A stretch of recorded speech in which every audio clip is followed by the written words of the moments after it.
Okay, welcome back to our Astonishing Swordsmen and Sorcerers of Hyperborea campaign. We are in Sarath. The party was, should we say, unwillingly or mistakenly transported all across Hyperborea to probably the most remote and terrible part. The part of Hyperborea that links up with basically the Gulf beyond the Black Gulf. As they have been they fought this terrible black monstrosity, scorpion type creature back in Brigand's Bay. They're moving towards this tower where they see many more creatures like that floating around or flying around. These ones are much smaller, and in fact, they've even confronted a couple. Currently, the party is about 100 yards away from this strange black tower that seems to float about 10 feet above the ground. It is relatively narrow, only being about 30 foot wide, but it's several hundred feet tall by about 100 feet, I should say deep, by 120 feet wide. So it's this strange black floating mass in the sky. You did spy somewhere about halfway up it, for what could only be described as windows or portholes open up, and some of these like black spheres have dropped out. They're kind of forming and clustering together like bubbles, and then they seem to be attracting these strange creatures. Currently, you are kind of looking at that. It is dark again because there's only about an hour or so of light each day now at Hyperborea, because today is the 11th day of the, let's see, that would be the 13th month of the first year. So let's go around. You guys can introduce your characters, and we will see where you want to go. And we'll start with Young. All right. I play Ali Kasim, and he's a wizard. So he's a male witch. He has a broom that listens to him. He's got like thousands of miles away. He has a familiar that he could communicate with and communicate to other people with right now. It's like a little cell phone. uh, and right now he's basically not very happy that he's back in this place, the desert that had been deserted by Ixians because it was deemed so dangerous. So he's basically looking at the tower that's floating above and thinking, yes, we could probably go in there, but what would we find within? And you see him basically rubbing his chin. Yep, that's Ali right there. Nice. Crystal, tell us about your character. Uh, Rowan Seach is uh, currently doing her breathing exercises. She looks up to the sky to make sure that no more of those big, ugly creatures that can fly are going to swoop down upon them. She takes a breath and remembers the words of her mentor. Fire must always be in control. It is alive.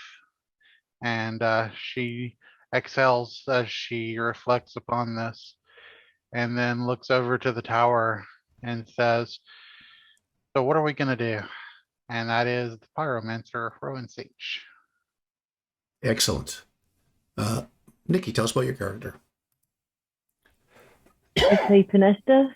She is a bard, and she is very happy the cacti never came to life and attacked them while they were sleeping, because she was worried about that. However, they do have poison in them, as Ali demonstrated. But she's really interested in these creatures, as they seem to be attracted to these black spheres, the same kind of black spheres that kind of teleported us here. So she's wondering what the connection is there, and she looks at Rowan Seach and she says, "We have to get in there somehow. I think this is the key to getting back to where we were. We can't stay here for very long. We didn't bring a ton with us." And she says, "But I don't know how to get in there without attracting those creatures." And that's Pinesta. Excellent. Rush, tell us about your character. I'm playing Revna, Gavaldheim, who is a Viking legerdemainist, and she is was helping out this fellow Viking, Grunhild, and through weird magics and ill fate, had found herself transported after the loss of Buka to this strange place with these weird creatures flying around. And she went from a genuine feeling of empathy toward Grunhild to now seeing her as somewhat of a spoiled child, and now wishes to simply just wash her hands of the entire affair and get back home. But now she's not sure exactly how that's going to happen. So, but she knows she's in the thick of it now with her comrades, so there is nothing to do but to see it through, and that is Revna. Excellent. All right. In addition to the player characters, there are two other Hyperboreans with them. Well, and an Amazonian cleric named Elaine. She's been traveling with the party for the last few years. She is quite a fierce warrior, and also has some spells up her sleeve, so she's pretty good. And of course, as mentioned, Gunhild, the young Viking, seeking revenge for the murder of her mother, possibly hot-headed, and now possibly quite scared, being in a strange place. She is keeping a brave face, but hasn't said much all day. You are looking out at this tower. It is moons. It is a full moon. Phobos is full, which is the moon, the smaller moon. But Selene is almost gone, so it's bright out, but it's not super bright. And you can, and of course, the stars are crisp in the sky. It's a desert, so there's not a whole lot of haze. You see a little bit of cloud, which is kind of unusual. It actually rained, which is very unusual for this area. You would know based on your knowledge of here. It rained earlier, and now it's basically gone bone dry again. As you've been walking, your feet have just we bring up dust as they walk. If we look at the map, just because Crystal had some questions before, and I'll just make sure that it's clear. The areas that look like these little circles, click on one, like that. So I'm south of the tower right now, clicking. Those are craters. Possibly the stone, the star stones, or from space, could have caused those, because you did see a very large crater with one in there before. All the ones that you've passed around here are empty. You don't see any stones in them. And then, of course, you got the cacti are everywhere. To get closer to the tower at this point, you'd have to be very cautious as to not get poked by the cacti. But you don't see any guard or anything like that aside from these creatures that seem to be circling around, kind of chasing those black orbs. As the orbs form together and get bigger and bigger, like creating a larger bubble, then the creatures will hit them, and then poof, they're gone. The orb and the creature are gone. Currently, there's probably a dozen or more of these creatures up there, and a lot of these small orbs, and they just keep forming. Oh. Okay. What do you guys want to do? Ollie decided to hide in the shadows for a second. Well, if we move through these cacti and get to the building, I could do a spell to distract the beast. I could fly around and fly away so that you all could get into the tower while they're distracted. What would you do to get in the tower, though, once your spell was done? Well, I go pretty fast. Maybe I can outrun them.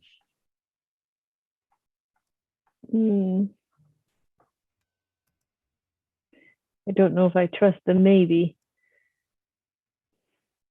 in that sentence.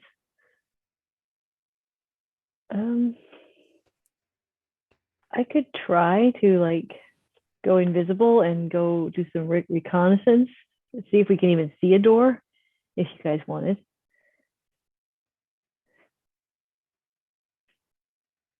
Sounds good. Instead of just randomly going up there, and maybe it's one of those, and plus it's floating 10 What do you say, about 10 feet off the ground, Daniel? About 10 feet off the ground, yeah. And you do see underneath, it's hard to make out exactly, but under each of the four corners, I'll actually show you the map because you can kind of see it from here. Move you guys over to the map. Boop. So basically this is, the light gray is basically like a shadow of the tower, effectively. There's these gray black squares, about 10 foot square, that are sticking up out of the ground, only a couple feet. You imagine they might be great pillars that are buried in the ground, but you wouldn't know until you came closer to look at them. You do see something. I mean, the map says stone dial. You do see this kind of strange thing like on the ground in the center. You can't really make it out from a distance, but there's something there as well. And then, there's just space underneath. And underneath the tower, there's no cacti growing. There's just like little scrubs and stuff. Okay. Well, I would suggest I'll cast that I cast improved invisibility on myself and go look and see if there's a way to get in underneath, if that's okay with you guys. Would you still have to use your carpet to get over there? Because your carpet won't be invisible, right? True. It might be better to cast an invisibility spell on Ali, because Ali could turn his broom invisible as well, right? I don't know. Can he? I mean, it is possible. I don't know if he can do it or not. I mean, I don't know if he has a spell to do it, but yes, that if you're asking what way invisibility works, you can turn an object. Oh no, you can't turn an object invisible, but it is alive. Oh. Well, I was thinking if he Unless it's- holds on to it, like, because if you have yeah. a sword or something, you're holding it. Yeah, you're right. But you wouldn't turn a horse invisible if you were sitting on it. But yeah, I'll say yes though. I'll say that you're right. Yes, well, let me just check what it says about the thing, because I actually think that that I'm going to consider the broom a living thing because it actually is animated, which means that unfortunately it would not change with him, but you could make it invisible on its own. Let me just quickly check it. This is a really good, and this is a question of what is a living creature and what is not. We're getting into philosophy here. Okay. Only here on Bandits keep actual play. Exactly. All right. Animated broom. A normal broom into a magic broom falling exhausting. It involves binding demonic, ghostly, or animus spirit. It's an intelligent item. No, it's not alive. So no, it's an object. You can hold it and it'll turn invisible with you if you want. You just to answer. I mean, not to just mechanically answer the question to you. Like, if you are, you can walk to the tower. I mean, you might not want to walk to the tower, but you can walk to it. So you could get there just by turning yourself invisible. Or if Ali held the broom and was turned invisible, then the broom would be invisible as well, as long as he kept it in his hand. How large are these creatures that we fought recently? These aren't very big. Head to tail, they're maybe like 7 feet, Okay. compared to the other one that was 18 feet plus its tail. I see. Cool. Ali would like to cast a spell, if possible. Okay. And he's gonna cast Alter Self and turn into one of those creatures that we fought. Oh, okay. Only in appearance. Yeah, you can look like it, right? But you wouldn't have any of its. Yeah, none of the abilities. special attacks or anything. He's gonna be able to fly though. Do you get its senses? No.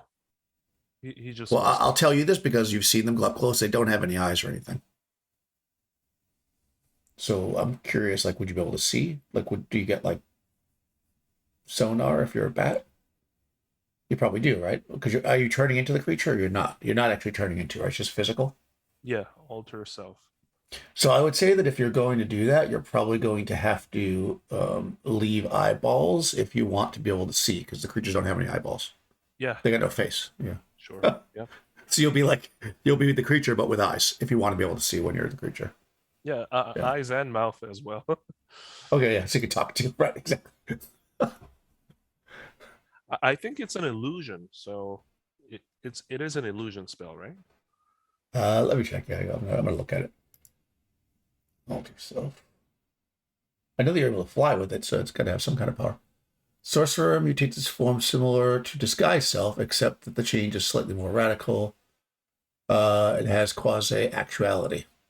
Yeah, it is an illusion spell. For example, if the new form has wings, the caster is allowed minimal flight, moving no greater than 50% of the actual creature's speed. If the creature has gills, the caster can breathe underwater, and so on.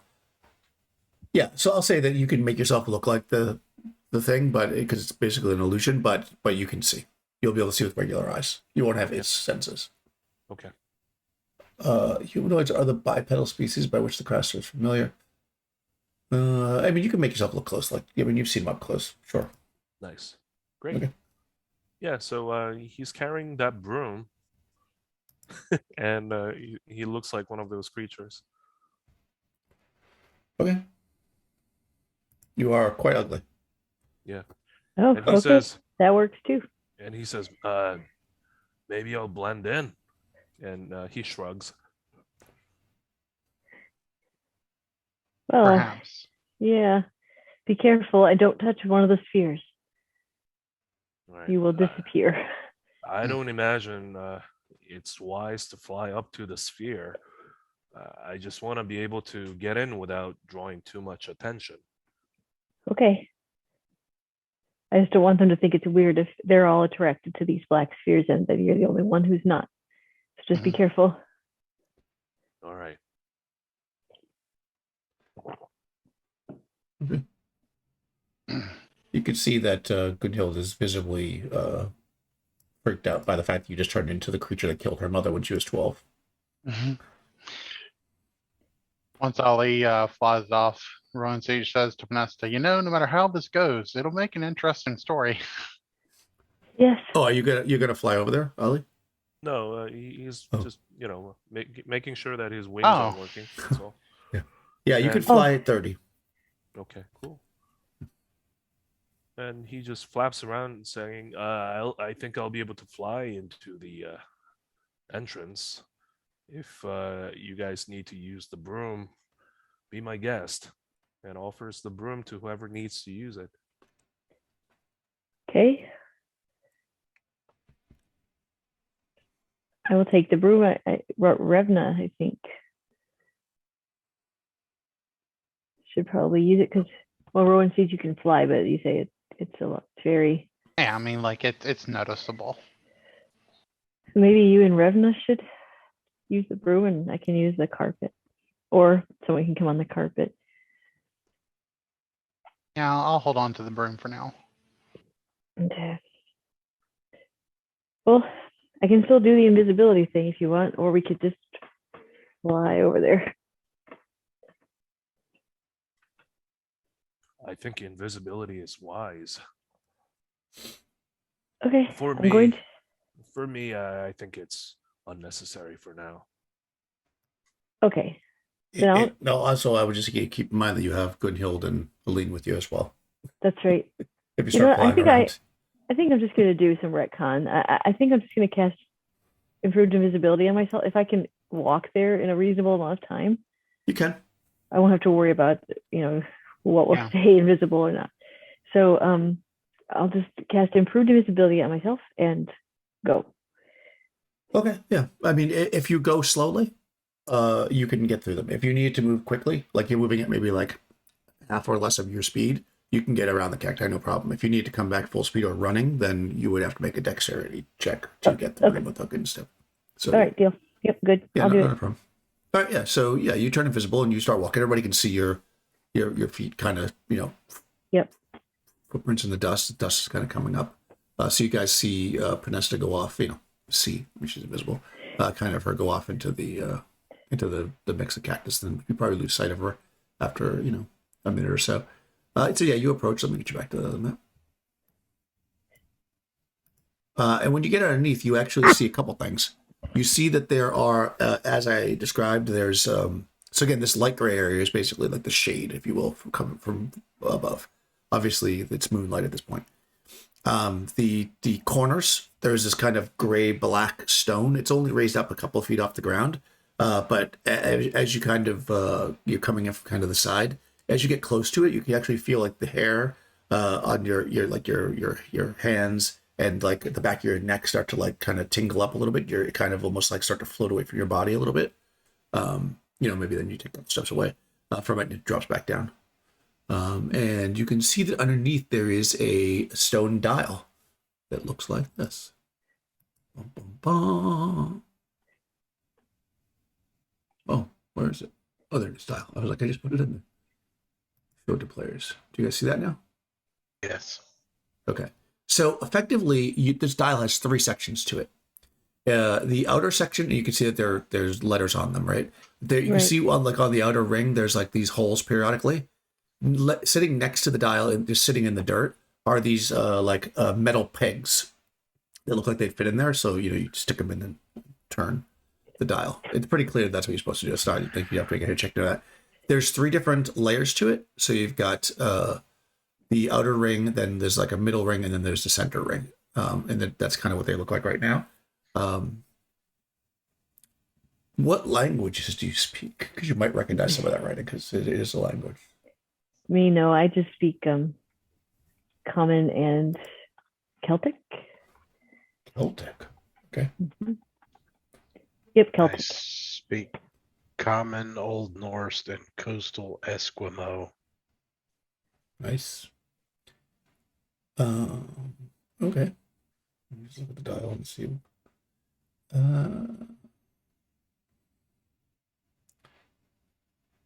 Okay. So you could tell that the outer ring is written in some kind of Hellenic font or numbers, rather. They're numbers. You don't know exactly necessarily what they are. Go ahead and make a test of intelligence to see if you can, like, it's not a language you speak, but Common and Hellenic are very close. Okay. So you can do just a test of int. That's That funny. everybody or?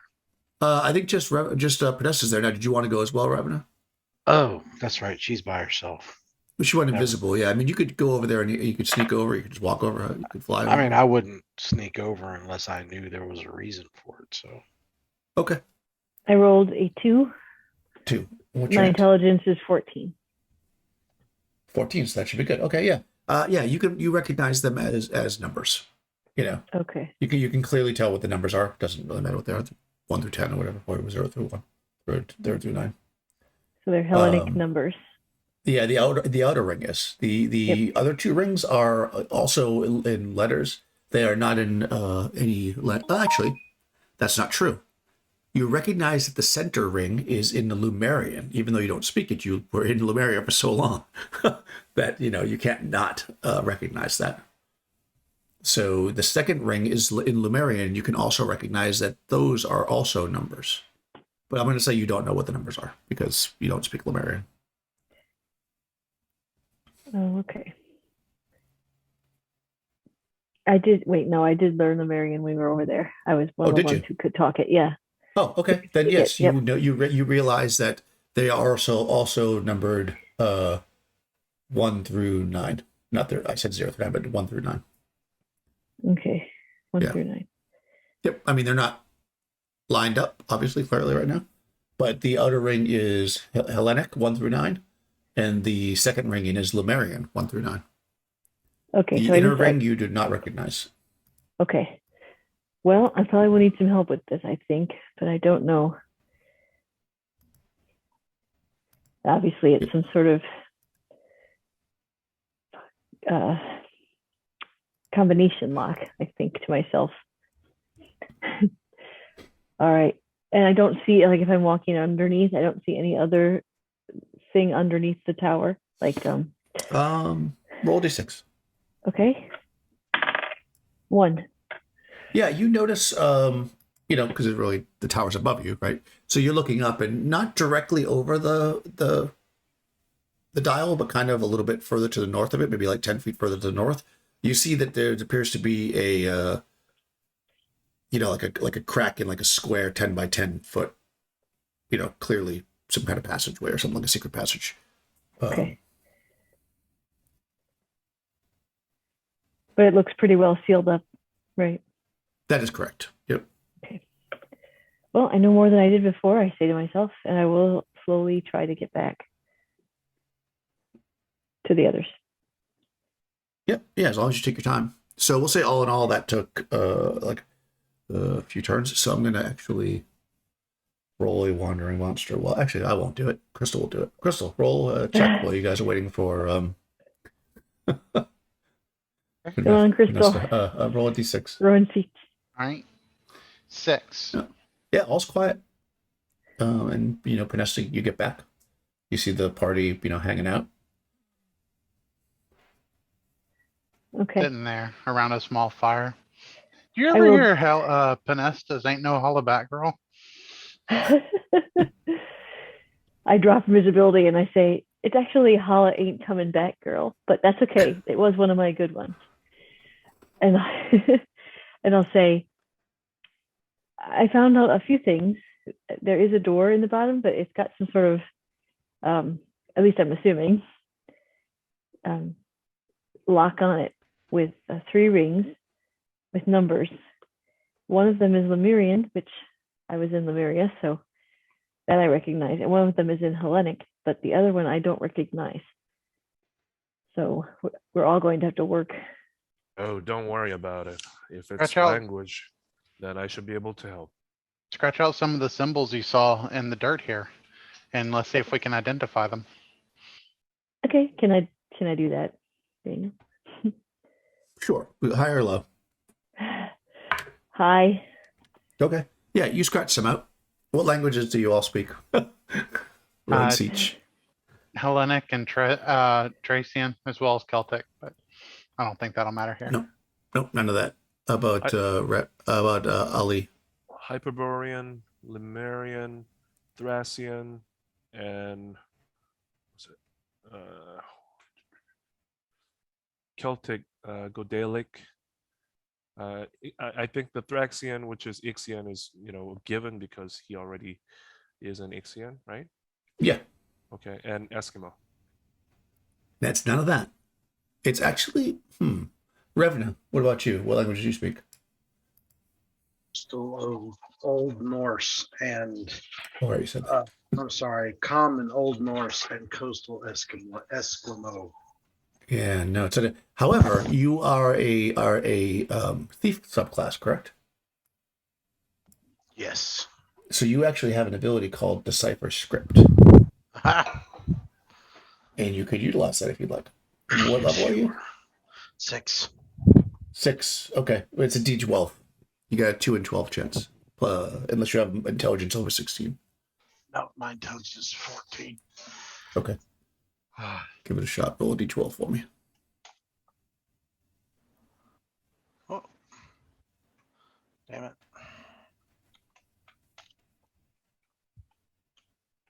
Nah. No, 9. no, it's so close. I'm going to give it to somebody. Go ahead. Yeah, Ali, as he sees Revna shaking her head, he just said, "Oh, hold on a moment," and he closes his eyes and casts Read Languages. Oh, nice. Okay. Yeah, you look down at it and you can see that the numbers that were written are the number 4 and 8 in Muat, which is the language of Mu. Uh-huh. An 8. Yeah, he relays that information. It's like it's. Yeah, 4 you would and also 8. know. I mean, being like most of you guys are probably know this. This language is very rare. It's literally not spoken outside the island of Mu Minor, and it's a very, very rare language. So it would have been rare that you would have known it. Okay. Rowan Seach will make notes on which symbols are 4 and 8. Okay. Language of Mu. Muat. Heard only in the tiny island of Mu Minor. This strange language is said to comprise 814 words. And it's not spoken by outsiders. So, and apparently some numbers. Or I guess numbers are words. There are like 8 different shapes. 9. It's only just 4 and 8. Well, she just drew 2. Because I was, she couldn't memorize all of them. Right. Okay. There was, I'm sorry. You're asking her. Yes. But there were 9. Everything was 1 to 9 or about, that's what I assume. I see. Well, if we were to go there, then we should be able to decipher most of these scripts. Yes, the problem is, how do we all get in under there without? Of course, these monsters are pretty. They're pretty taken with these spheres. It's possible we might be able to get in there. I think we should be able to fly. I could take 2 on the broom, and you can probably take 2 on the carpet. And I could fly. But what about You're still one short. still one short? Yeah. Rowan Siege, you said you could fly also. Yes, but it's quite noticeable. I say we all just walk. Certainly. But if you want to fly over there, Ali, and see if you can't get a head start on this thing. Very well, before my spell wears off. Yep. All right, he's going to do that. Okay. Yeah, you can fly over. The creatures don't seem to notice you, really. I mean, any more than they do. Maybe as you get closer, some of them kind of swoop down a little bit lower and stuff, but they don't like, like birds do that to let other birds join the flock. They kind of do that, but when you don't join, I'm assuming, they just keep doing what they're doing. Okay. And you're able to fly underneath, and like Pernesta, you see the same thing. The 4 stones that are in the corners, and the dial in the center.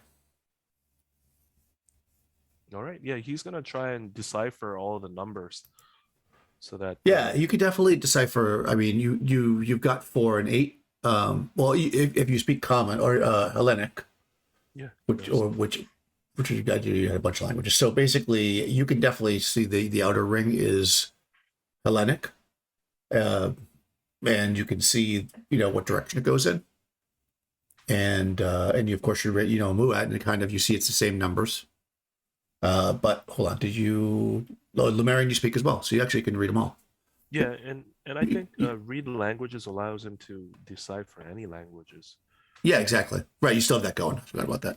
Yeah, so you can clearly see that all of these are the dial is effectively the numbers from 1 through 9 in all the various languages I stated. So Hellenic, Lemurian, and then Muat.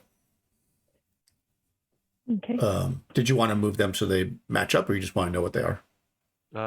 He wants to know what they are for now. Okay. You can see what they are. I mean. Okay. And by the time if you guys just kind of all make your way over. Let's see. Yeah. Go ahead, Nikki, and roll a d6 as you guys are heading over. See if any other critters are around. 6. 6. Okay. Yeah. No. They don't seem to notice you. The creatures again. They're some are coming. Joining the crowd as they circle around. Some get popped out of existence or whatever's happening to them as you approach. But you make your way through the cacti. Staying low, and then does that last like a few hundred feet that you kind of walk really quickly or carefully or whatever, and you get under the tower, and now you're under the tower with Ali. Nice. Awesome. Okay. I say, whew. That's always nerve-wracking. I'm whispering, obviously, not just talking. You're not screaming? No. And I say, maybe we should. What have you got, Ali? Did you figure it out? And he transcribes basically, what he's seeing, and draws on on the ground basically what the numbers mean, and he asks, "Should we rotate these so that they all match up?" No, let's just make notes on it. And Roan Sage will make notes about she'll get a piece of paper and write out 1 through 9 and then write each symbol below. That means 1 through 9. Okay. You do that. As noted, there's besides this dial here, And I'm assuming that Pinesta points it out that you can see 10 foot up, there's like a crack that looks like it could be some kind of a door attached to the, or, Yeah. in the bottom. And then in addition, these 4 blocks are in the corners. You can only see like a foot or so of them. They are gray-black stone. Could we examine them? Sure. I was gonna say. Yeah, I mean, you walk up to them, and as you start to their 10 cubic feet, across the top, but they only stick out of the ground, just a little bit. And what you notice is, as you're getting closer to them, you kind of maybe looking into something doesn't strike you immediately, and you realize the tops of them are perfectly clean. There's not even like a tiny dust or sand across the top of them. And as you look at the ground around them, you can actually see that there's almost like ripple waves of the sand, almost like wind or whatever had pushed the sand away from the from each of these squares. And basically, you can see that's on all 4 sides of the square. Is there a particular one you want to go walk up to, or? Ali goes up to the one on the upper left-hand corner. Okay. You go on the same one round seat, or do you want to? Yeah, Rowan Sage will go with him. Okay. You guys, I mean, you're both sorcerers and stuff, so go ahead and you can have a test of intelligence to see if you know anything about these beyond the. What should we roll? So a D6, and it depends on your intelligence, obviously. Low is good, obviously. I rolled a 1. And my intelligence Oh, is that's like good. a 17. Nice. I roll 5, and my intelligence is 18. Okay. Sorry, I'm just trying to stop this because I'm blowing up here. All right. Sorry. All right. 18 intelligence. 5. Okay. Yeah, that's enough. Okay. So, but you got a 1 with the 17. That's really good. You guys look at it and you think that this is a strange block, and you've seen maybe samples of this or at least heard of it. As you get closer to it, again, like I mentioned to Podesta, your like the hair on the back of your hands and like the back of your neck kind of starts to tingle and stand up. And as you get within like a couple feet of it, actually it literally starts to like lift up, almost like it's being lifted, and it's like tingly. It doesn't hurt or anything, but and you think you've heard of this material, but never have you seen it in such a large quantity. It's stone from Yogathan, which of course is another planet. It's lodestone. But oh, go ahead. Sorry. No, go ahead. It's fine. But in addition to that, Roanseach, you actually see on the one you guys are looking at, you actually see a you're walking around it and you're kind of looking at those ripples of the sand. You see that there's like almost like a small bump on the kind of the center of the west side near the top of this thing, but what's weird about it is it's like a perfect like square. And as you kind of look at it, you can see that it very clearly looks like some kind of a button, basically, like a latch, basically. I've never seen this in such quantities before. Ali, look here on the ground. Looks like a button or a latch of some kind. Yes. Look at this. This is most valuable. If we could take these back to Khromarium, imagine we would be the stars of the magic sorcerer circle. But then again, that's not our ambition. We just want to go back at this point. It may not be what do you, your ambition. What do you make of this? Should we? I don't believe we should press it or touch it.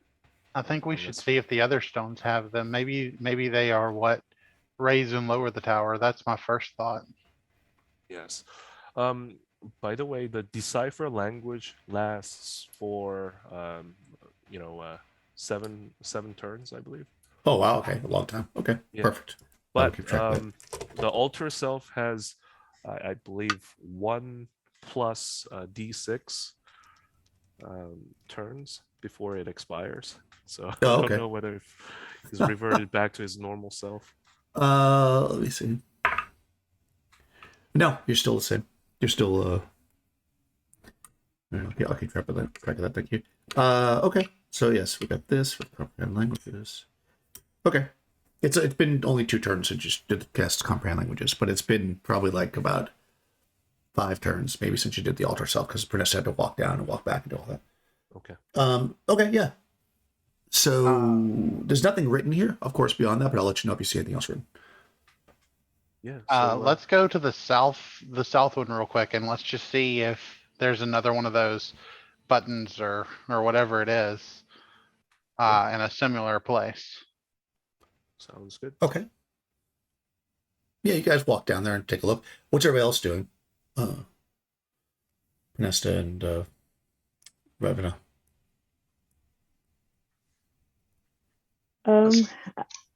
Sorry, go ahead, Rush. I was to say, honestly, Riven is probably just sitting there observing the two of them, trying to learn. I mean, she's a magic user, but not at the level that they are. So she's just kind of watching their problem solving through it.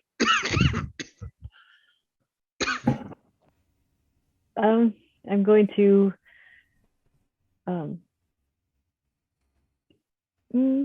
gonna look at that trap door and just make sure I'm not missing something. Like, well, maybe we're trying to figure out this dial, and really all it says is like push on it. Just gonna make sure. On the trap door? Okay. All right. Yeah. Okay. Yeah, you're studying that. So you guys are looking at the block and this other part. Vanessa's looking there, and neither one of you see anything unusual. There doesn't seem to be any button or latch on that other block, nor does there appear to be any writing or anything else really on this this crack. It looks really, really like thin, almost like it's a tight seal for sure, and there doesn't seem to be any kind of button. And as far as the dial is concerned, no, it's pretty much as you had originally thought when you saw it. Okay. Well, it looks like that is the only button, but I'm sort of afraid to press it. Let's go back and confer with the others, see what they think. How about we take a look at the other pillars on the other side? Yeah, might as well. Yep. So I imagine they examine all of them. Okay. You spend some time to examine all of them. By the time you finish examining the last one, your altar self has ended. But you do not see any more latches. The stones look pretty like perfectly carved, like no signs of any tools being used. They almost look like they were just probably cut magically or something. Perfectly squared off, no wear and tear on them, absolutely perfect. No like deformities, no latches, no switches, nothing. But they all share the similar kind of tingly feeling when you get close to them, and they all have the ripply sand away from them. But only the one in the upper, the northwest, has that little latch on it, latch button. Okay. I look at Grunhilde. I'll say, in any of your lore or information about these creatures, were there ever any numbers mentioned? She doesn't know anything about them. No, I don't know. I didn't know much about them at all, really, except that I was drawn to it. Okay. I'm just making sure. I didn't think this was created by the creatures anyway, but they are drawn to it for some reason. Yes, they are. Well, they don't seem to be paying any attention to us for some reason. Why do you think? They like those spheres. The one that brought us here. They seem to be drawn to them in a very focused way. Huh. I am sorry to interrupt, but it seems to me, and he points at the dial, that the numbers that we see are not all lined up. Line it up. I don't know whether if that would help. Also, No, go ahead. I was just going to say also I'm going to talk about the northwest has like a button or a latch, but none of the other pillars do. I feel like that's important for some reason. Yeah, I also believe this to be true. I think, Ollie, it's certainly not a bad idea. Maybe we line them up and then press the switch. I mean, I think we should all kind of not be underneath the thing when we press the switch in case it comes.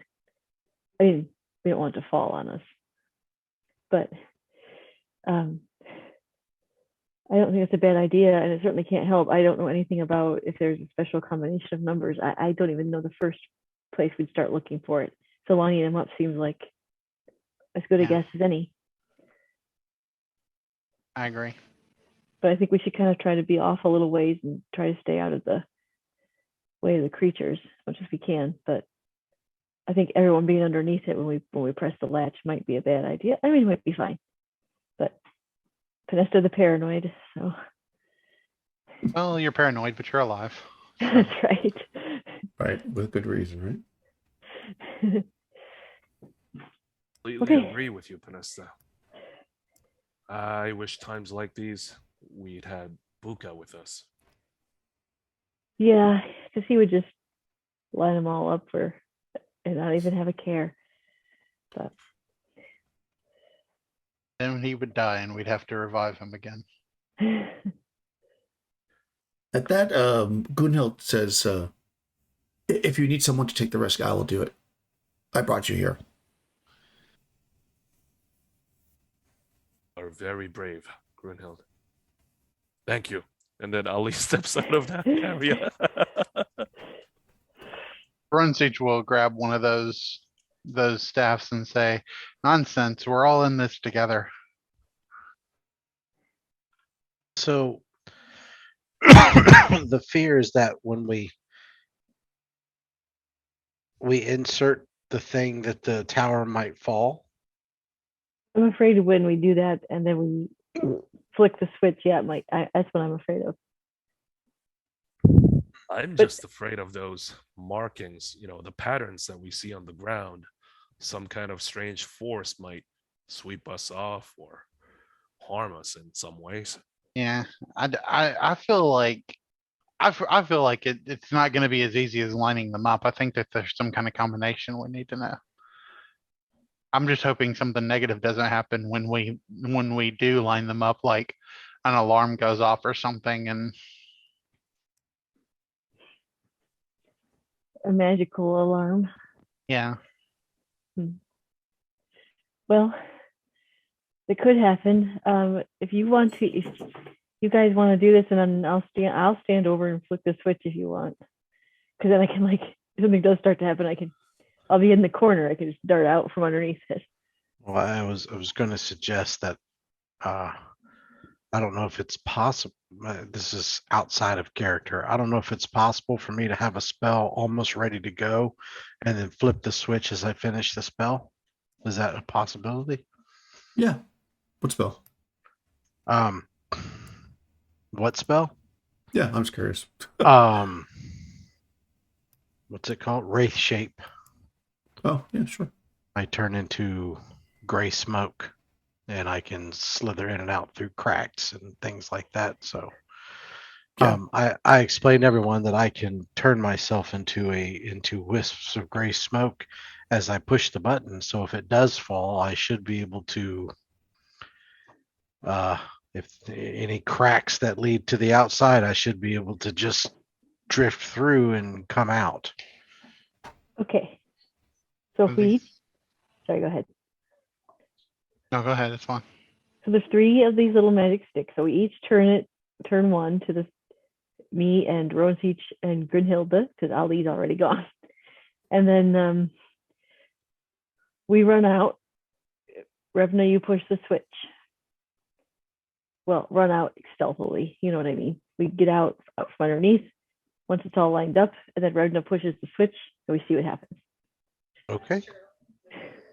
Ali's located where I marked on the map right over there, hovering about 2 feet off the ground on his broom. Okay, you're using the broom. Helene will just walk out there next to you because she's got no reason to be standing inside, and she's wearing. No, yeah, I was she's gonna suggest that she get out from underneath. Yeah. Yeah, she's not particularly fast to move. Okay, so yeah, let's see if I can do this. So Um, I'm probably being way too paranoid, guys, but you know, you know what? That's why you're the only original character still alive. Okay, so you've got this thing, with the different character, different stuff on it. So I should be able to turn it. So you want to line up the numbers. Mhm. So you know that the very top here in Hellenic is 1. So you take the second one and you turn it. Look at you being all fancy. Oh, that Yeah. is sweet.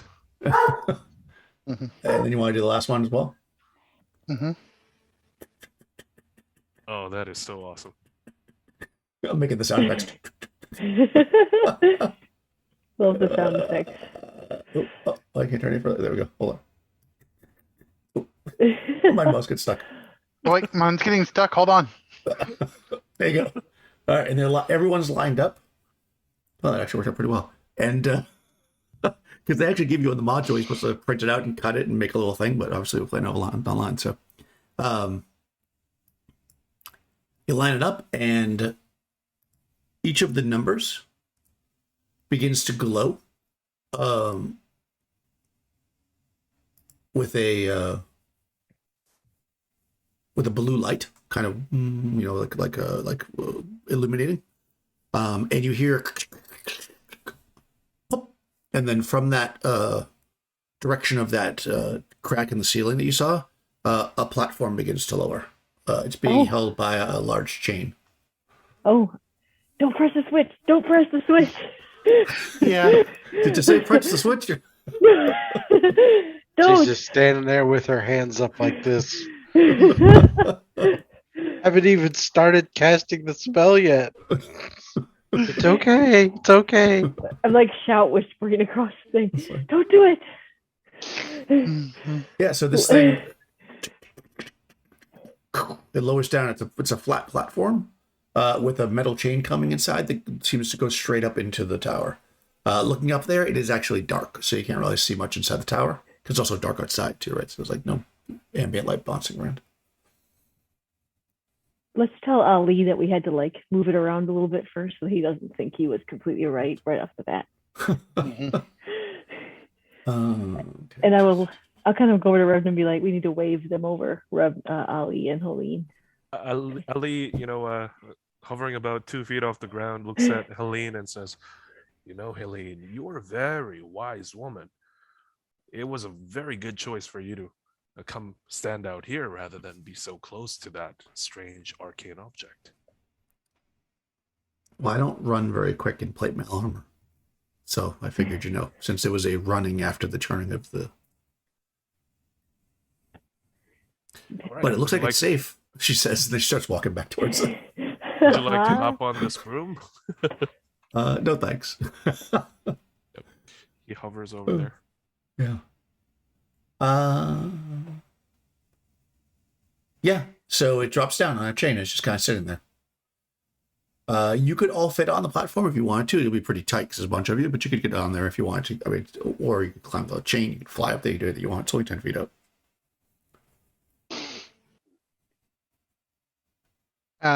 Yeah, I think all of us fit on it. Okay. Okay, yeah. You load on. Nothing seems to happen at first, and then you notice that the blue dial, the numbers get brighter blue for a second, and then all of a sudden the dial starts spinning, reshuffling itself, and then it stops, and then the platform starts to rise slowly up into the tower. I'm gonna cast candle so I can get 15 feet of light. Nice. Like as we get close to the top. Perfect. Definitely can do that. Oh, I don't have a map for level 1. Okay, I don't have the map for this one, so you're just gonna have to leave this one out. Okay, so you it goes up into the ceiling, and you can see as soon as you get up here that you are effectively you come up into like a small. Oh, I guess that platform was only 5 by 5, so you guys are really tight on there. Yeah, you come up into this small kind of a hallway, basically. like boom, you can see it goes a little bit in front of you and then turns to the left. There doesn't seem to be any way to go back or anything. Like you're literally in a corner. And these are pretty narrow corridors. They're only about 5 feet wide. Oof. And it's dark in here, of course. The walls are absolutely slick, like just completely flat, but kind of shiny, black. There is the ceilings are 9 feet. There's a bronze plate with a toggle switch mounted to the wall beside you. Actually, I'm sorry. No, the walls in this part of the thing are white. So the walls are tightly fitted with white stones. The floor and ceiling are riveted with narrow strips of metal. And that's it. So you get these like riveted strips and going all along the walls and stuff. And the walls are all this white stone, really tightly, like precisely packed. And 9-foot ceilings, kind of like average height ceilings, but pretty narrow, 5 foot wide. Well, narrow for a D&D passageway. Normal for most places. All right. Well, let's. I'll lead the way then, since I have the light. Are you sure? I mean, no, but Because I can torch and lead, or I mean, if you want to take out a weapon, I could put the candle on your weapon. How about we rely on our brave warrior? And he looks at Grunhild. or that. Yeah, I mean, she looks. I don't have a light.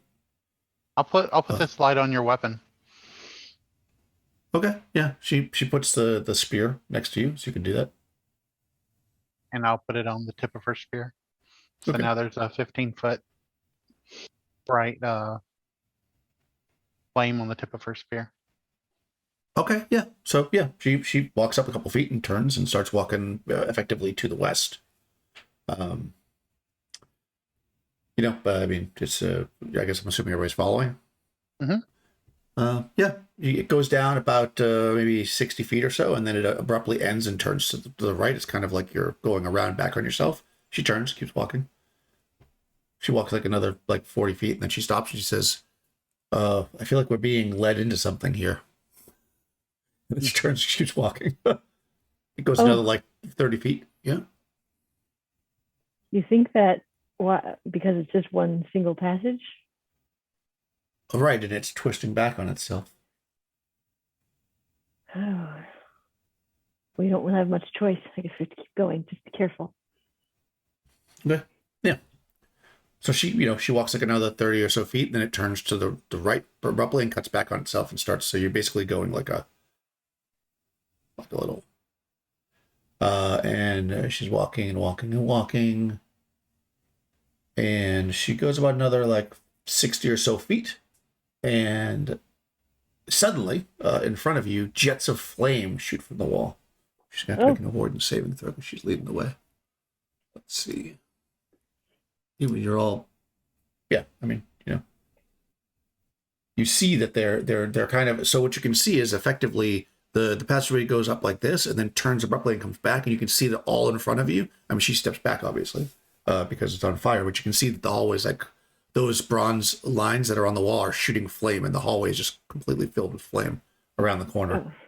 It's about 10 foot to the wall, and then who knows how much it is around the corner. You can't really see it.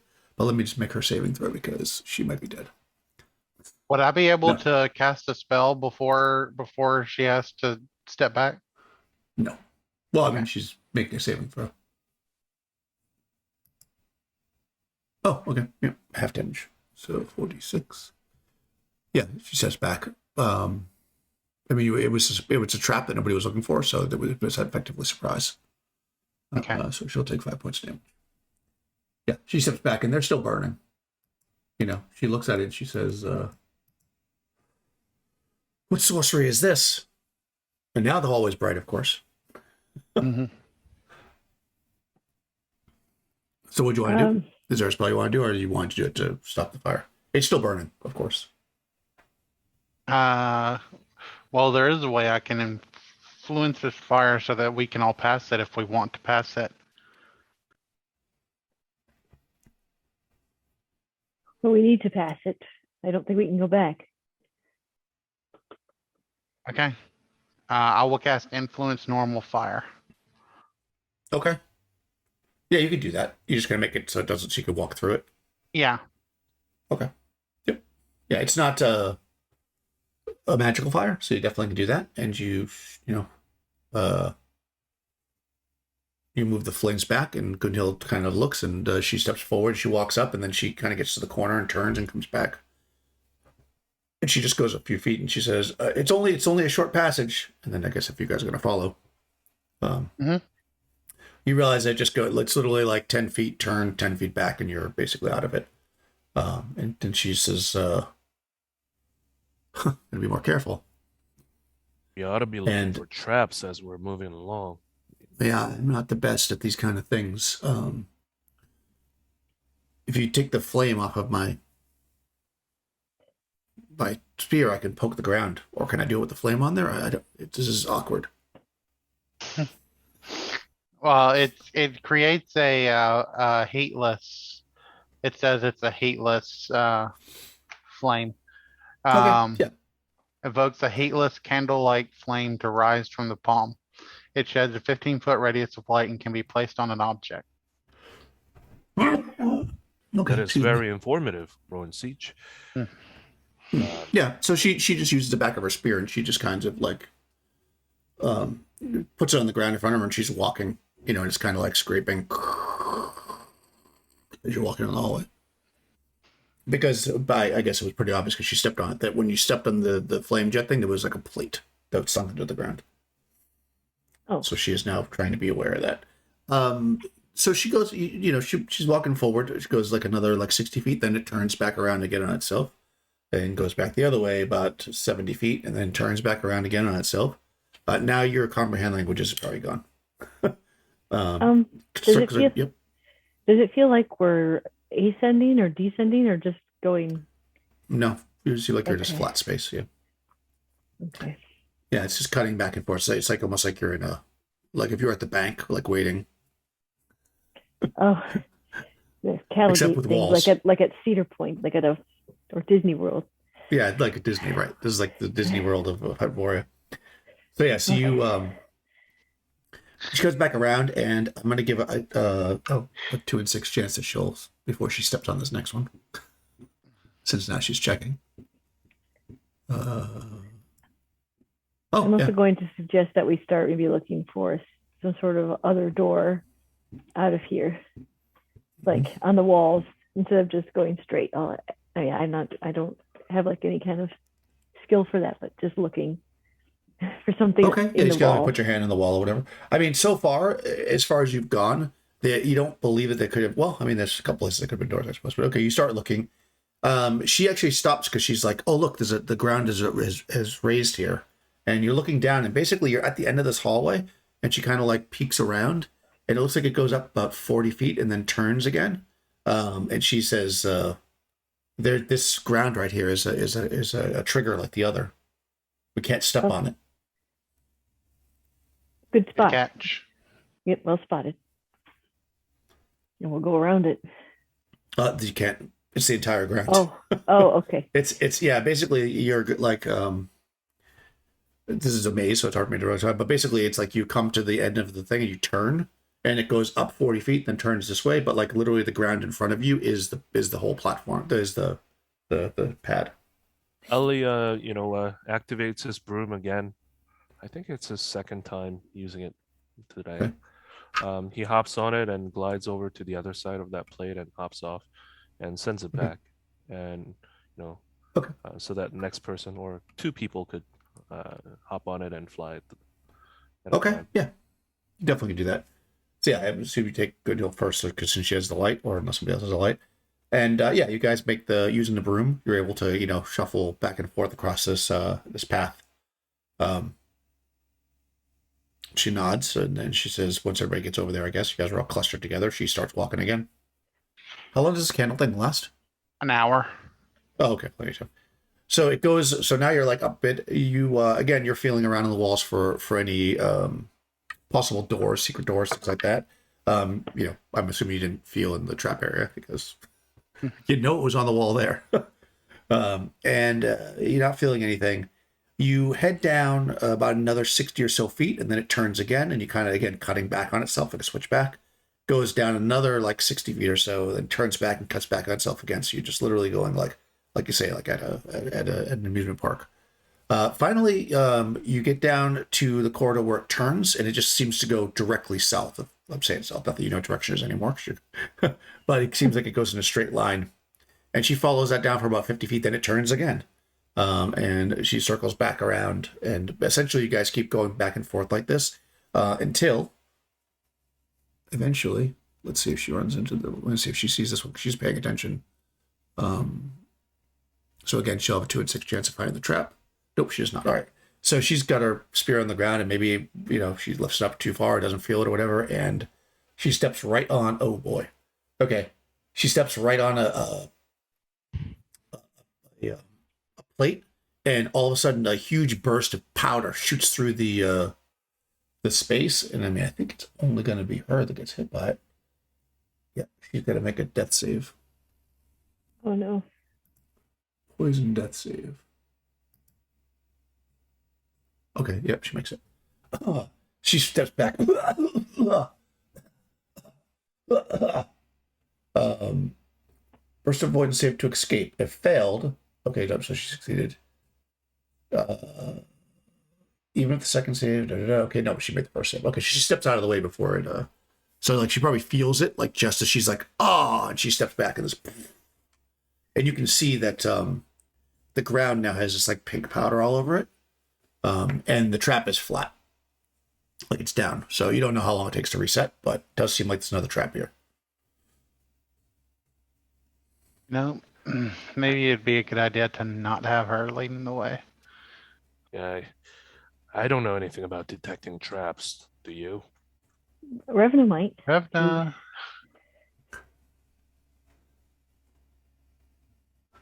Been awfully reserved. I'm here. Sorry. Repeat that for me. you know about finding traps? Yes. Been through 3 of them so far, so perhaps it would be good to look for traps. Absolutely. Well, there's definitely one right here in front of you. Did you want to see if you can disable it, Revna, or are you guys just gonna fly over this one? I'll try to just- disable it. Cool. Hell, I don't hardly ever get to use my thief abilities. Right, exactly. Is your dex above 16 or above? Yeah. Okay, so you have a 6 and 12 chance. So go ahead and roll. Oh, okay. I don't have 6 and 12. Yeah, just a 6. I mean, you're going to know if it worked or not. Because it's either going to stay down or it's going to pop back up.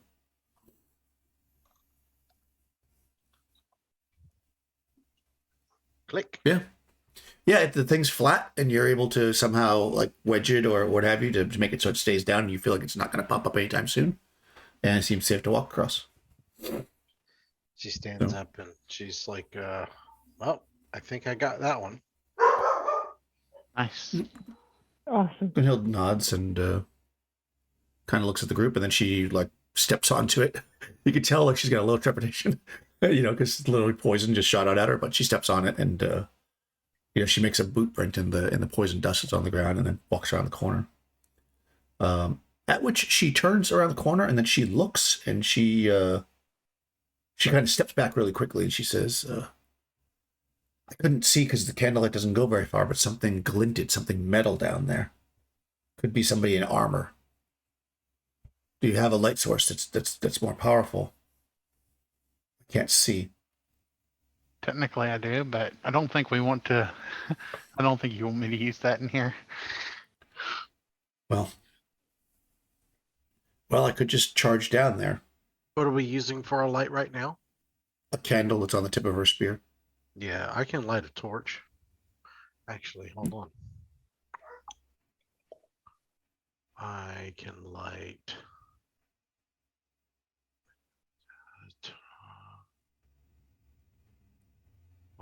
Yeah, sorry. I was checking to see if I had a lantern. I'll light it. I can light a torch. That should be considerably brighter. 30 foot, yeah. So yeah, Okay, I'll yeah. I'll go up there and stand with her and light a torch. Okay, perfect. Yeah, you light the torch up, and then she kind of peeks her head around the corner and like holds it. And you guys can see, I mean, if you're looking as well, you can see that down, I mean, you can just barely see it because it's still out of the technical range of a torch, but because a torch is bigger, I'm going to say it reflects more.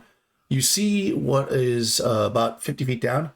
You see two bronze statues. They're about 10 foot tall, but they look like they are minotaurs. They're holding axes, and they're just kind of standing. They're like against the wall, like this. Well, you know, they're minotaurs, so like. And she kind of breathed a sigh of relief. She's like, "Oh, just statues." Oh, yeah, those are totally going to come to life. Yeah, So, those are totally, yeah, absolutely going to come to life. Yep. Well, I mean, no, maybe not. They're just standing there. No, we've been through this enough time. Trust me. Trust Vanessa and I. I mean, I was in a manor once with, I don't think any of you were there, but there were these statues and they absolutely came to life and they were devastatingly horrific. So we just have to be very careful. Yes. I was in a temple once, and we had a room full of statues, and two of the statues came to life. Yeah. Also, there was an owlbear there. I No. remember sitting through a lesson from one of my Ixian masters and animating a statue. So I would say yes, it is definitely a possibility. I'm not saying it's possible they won't, but we just have to be very careful. So Okay. Well, I mean, you can see she kind of like thanks for the closes her eyes crazy. and takes a breath, and she just takes the spear in her hand, and she steps around the corner and starts walking towards the statues. But before you get too close, what would you do, Grunhild, if they were to come to life? Take two of them at the same time? I just have my one spear. What would you do? Well, I'm no good in a fight, so I won't be able to help. All right, She you kind know, of looks back. I'm gonna lead the way on this one. I don't want Grunhild to die. I mean, they Okay. might Well, I not mean, come she's to got life. spear, so she's she's like right next to you. It's a 5 foot corridor. She can be right here. I mean, she does have good armor class and all that. So yeah, she's not afraid. Well, she's afraid, but she's not going to show it, obviously. Elaine, on the other hand, is an Amazonian, and they're very smart, powerful warriors, but they stay in the back. Not like Ali those looks at her and Vikings. says, "You're a very wise woman, Elaine." Yeah, she smiles. But she has her large hammer just in case. Yeah. So as you approach the statues, Could I cast something just in case? of course, go ahead. Yeah. Ali steps up and says, "I don't know if this will help, but if you do get into fight, this may equal the put you on a level playing field." And he casts enlargement on Brunhild. Oh, all right. Now she can't move down the hallway. She's too big now. You can move single file. There you go. What 1.5 times your size, right? Yeah. So yeah, she's gonna be pretty damn tall because she's like almost 6 foot, I think, already. It's a 9 foot corridor, so she's like touching the roof now. All right, well, she'll be able to use a spear. So yeah, as you guys walk down towards the statues, they're kind of like they're walking towards them, maybe on your left hand side on the wall. So as you get like about 10 feet, 15 feet away from the one closest to you, it like does like a right face and like literally turns. It as it does, the one behind kind of steps up, so they're standing next to each other, and then they say kind of that thing where they both talking at the same time in like a stereo. They say in the common tongue at that, "We are two ships forever circling around one another on a placid sea of ignorance, two stars wheeling in firmament, locked in eternal chase. Announce our name if one or none seeks to pass."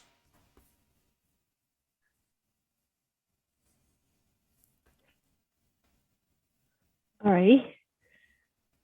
Are there like 2 moons or something in Hyperborea?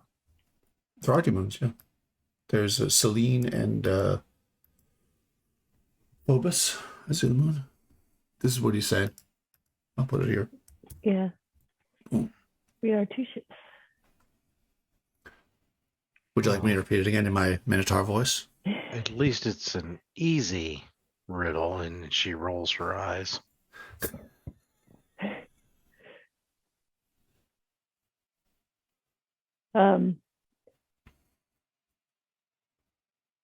Well,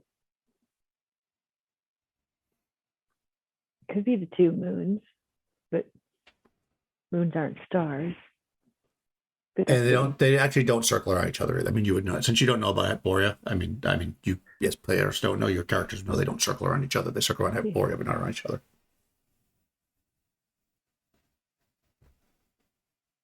But we're going to have to figure out the riddle to go forward. That's Yeah, if we try to go forward, those statues are definitely going to come to life. Well, they already kind of did. I mean, they talked and all that. Fair. So I feel So, vindicated. I'm supposed to reveal to you, because it says here that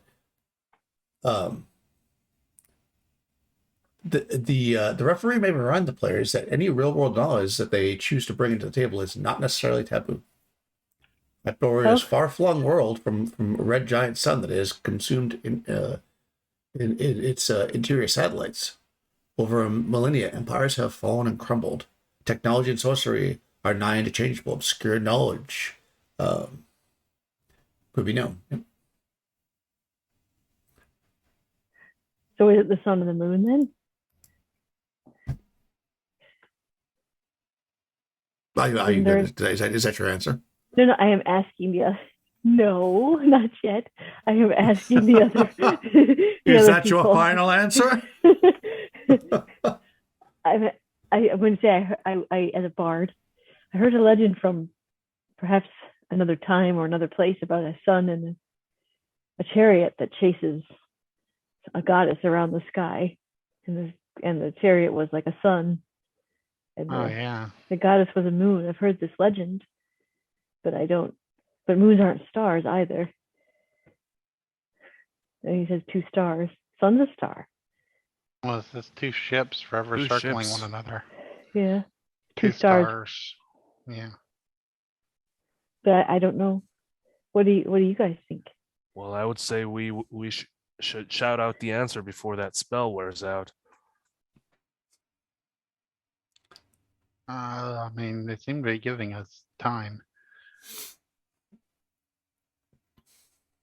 What else could it be? You can. There's Okay. got to be other ideas.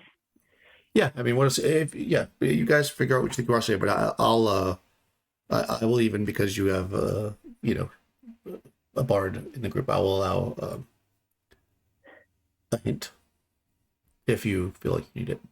Helios is the name of the sun, right? Mm-hmm. Yeah. And then Lunacla, right? Is the moon goddess? Something like that. Mm-hmm. Oh, you're talking about the sun, the goddess? Yep. The moon one. The moon is Lunacla, yeah? Yeah. The gods, I'm saying, yeah. Not the names of the moons, but the gods, yes. Lunacla and Helios. Ali asks Panesta, the moon circles around the sun? Well, in this story, I heard the moon circles around a planet of some sort. Like Saturn is a planet, or like Pluto or whatever it's called in this world. It's something else I know. It's not Pluto. Wherever the beagle are from. Where the stone was from. Yeah, that I read about at the library when we went. Yuggoth, that's right. And I'll say, but I when I read the story, it circles some sort of strange planet, but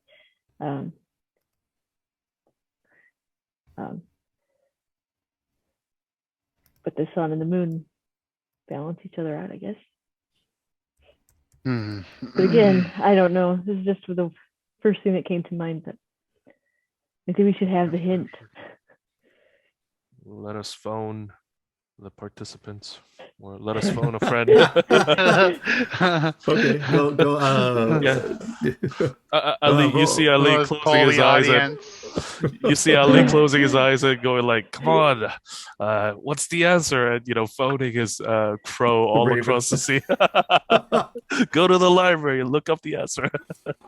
No.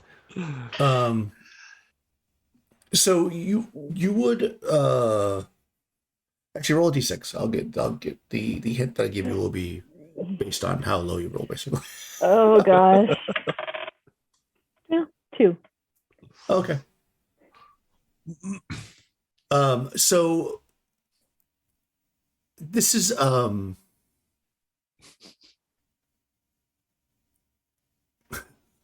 say it. You notice that a word is repeated multiple times, and that word is probably the most important part of the riddle. A word is repeated. We are 2.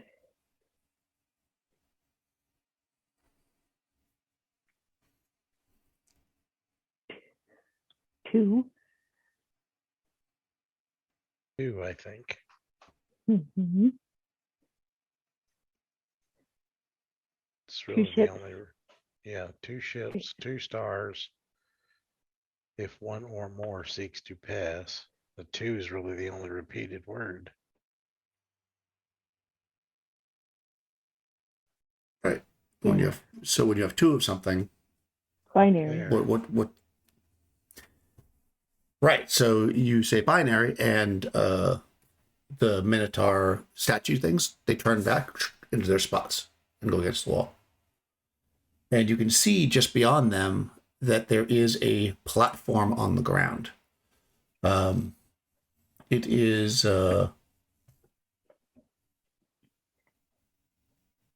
what's the description of the platform?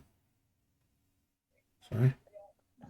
It's on the wrong page. So basically they kind of step into the wall, and there's like a 10-foot square space behind them with a strange platform. And this platform is 10-foot cube of silvery steel. The north base exposed and floor riveted with 10-foot square copper plate. South wall houses a shallow recess containing a bank of 9 gray buttons and 1 black button. The gray buttons are etched with Hellenic numerals from 1 to 9. Anybody that is so common is basic Hellenic. And the black button is unlabeled. So there's actually a player handout for this here. Ooh. Look at this. All kinds of handouts. I think it's handout 2. Yep, there it is. Let me show it to you guys. Oh, there you are. Oh, no visible players. Show everyone. Oh, you see it. So it looks like that. Oh. Like some sort of conveyance for moving up and down. It's a conveyance. We in Thracia, in Ix, we call them elevators. I see. Well, we don't know to which level of the tower we need to go. Now there is also a sign on the wall. Oh. Besides the Minotaur statues, it is written in Hellenic, Hyperborean, and Hellenic Atlantean languages. So I think Ali speaks Hyperborean, right? Yep. Yep. So it says, attention. Access to levels 3 through 9 requires authorization seal. Failure to comply may result in termination. Yeah.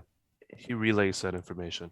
It seems like we have to go to the upper level and find the seal that we need to access 3 through 9th floor.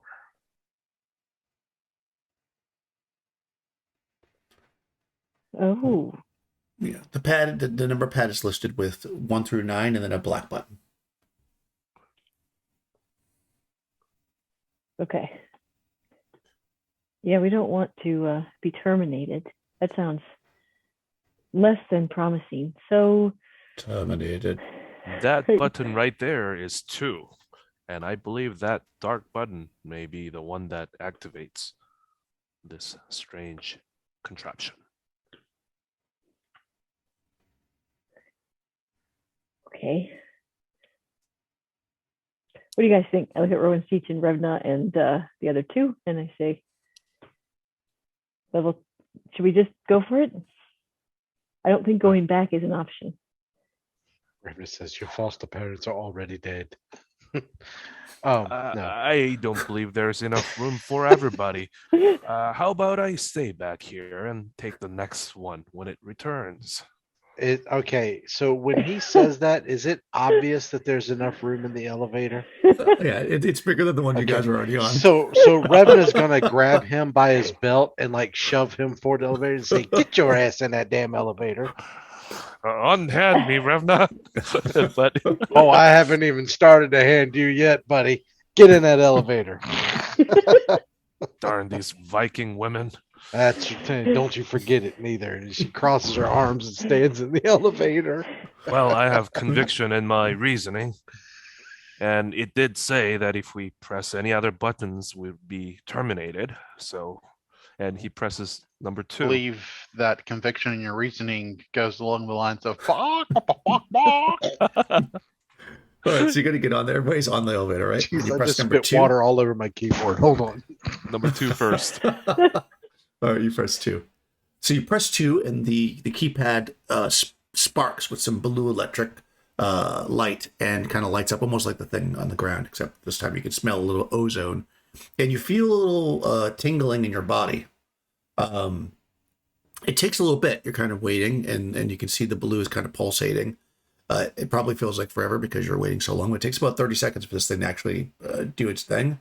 And then all of a sudden your body feels like pins and needles throughout its entire body. And it's almost like you start to move, like you're like, oh, maybe this was a bad idea. You try to move and like you're literally frozen in place. And you look down, you can actually see the tips of your fingers, and then going further down your hands, like literally disappearing until you can see through the back of your eyes, because your eyes have also disappeared as you are disintegrated. And then reformed. I have been destroyed and reincarnated back into my own body. Yep. Exactly. And you now appear on level 2, which is you can see that square in the center at the bottom. I put you in the right thing, right? Yeah. That's where you came in. You were teleported there. There's a whole bunch of stuff going on in here. So Wow. let me actually. Why don't we stop here?